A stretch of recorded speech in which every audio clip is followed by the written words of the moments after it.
Welcome! We're here at the Pakenham Community Garden next to Living Learning Pakenham on PB Ronald Reserve.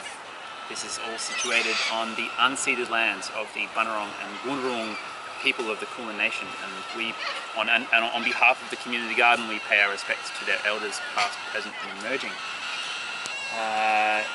We look forward to working more closely with the Bunurong Land Council in projects in the near future. So we're here at the garden. We want to show you a little bit more about what goes on and what there is to be involved and help out at this garden. The garden was established 10 years ago by a group of community members, community health workers and council staff, and since then we've been gradually growing and expanding the space, adding more features, making it more inclusive and accessible to a wide range of groups of people. First and foremost is we're here at the community compost hub. This is an initiative that was set up in 2018 to residents landfill. People would like to sign up as a member to the community compost hub. They just jump on the website of the Living Learning Pakenham. There's a sign up form there. It's free. People can bring their scraps down however many times during the week. And they may even want to get involved in the community garden as a volunteer. So we'll go on to the next space. Actually, where we're standing right now in this green space between the path that goes around PB Ronald Reserve and the concrete part where most of the community garden is situated, this green space is going to be transformed into a sensory play garden for young families and young people.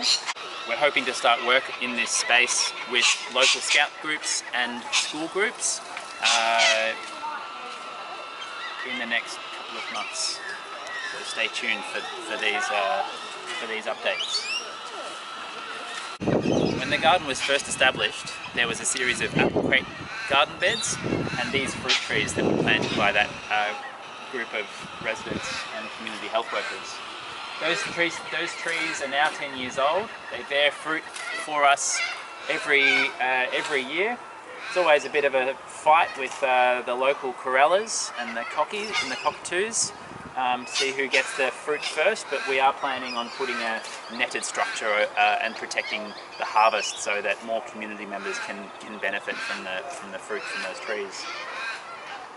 So at the back here we've got what we call the kitchen garden. So we've built these rectangular garden beds using the wicking bed or the self-watering planter design. So at the base of these planters there's a reservoir where the water is essentially wicks up through the soil and through the roots of the plants, and we just keep the beds well mulched so that they don't dry out.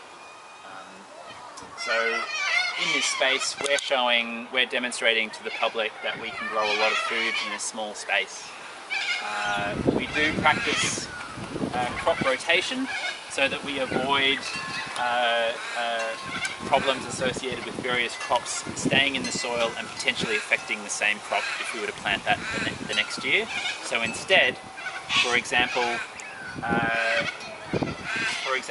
these two beds have got different types of eggplant growing in them. Next year we'll change the location of where we plant these eggplant, just so we can avoid any fungal problems or pests that might have come with these crops this year.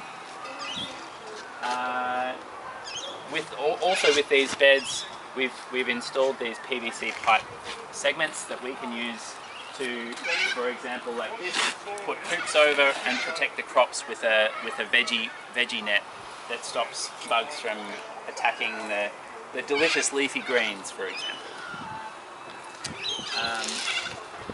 In this space, we're soon to activate what will be called the World Food Gardens of Sardinia. So at the centre here, we've got a student cohort made up of over 35 different nationalities, and it's in this space that we are excited to not only reflect but celebrate all of those cultures. So in each garden bed there'll be unique foods grown from different regions around the world. There'll be signs that say as much, and this will be an opportunity for community members from new migrant groups to showcase their culture, the food that they grow and that are culturally significant to them, and also share with the rest of us of how to prepare and how to grow those plants at home. This space, we've got a new social enterprise that we had established in lockdown in 2020. It's called the Future Seeds Nursery, and in this space we are growing vegetable, herb and flower seedlings for local market gardens across Melbourne. They are delivered on a weekly basis. We grow about 10 to 15,000 seedlings per month. So let's have a look inside.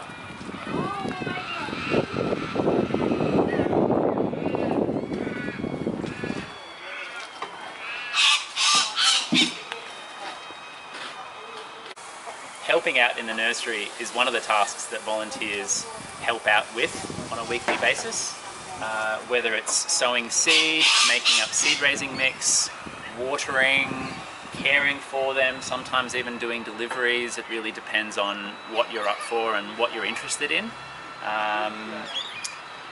To volunteer at the Pakenham Community Garden is not just about watering plants and weeding garden beds. We also build garden beds ourselves, we build structures, we use a lot of salvage materials, so there's a lot of skill sharing, knowledge building, knowledge sharing, and I think people normally come to the community garden because they're interested in gardening, but they stay for the social aspects. They make and meet and make new friends, and now we've got volunteers that have been here for years. And so please come down, introduce yourself, come and check out what we're doing, and hopefully we love more people to be involved in our community.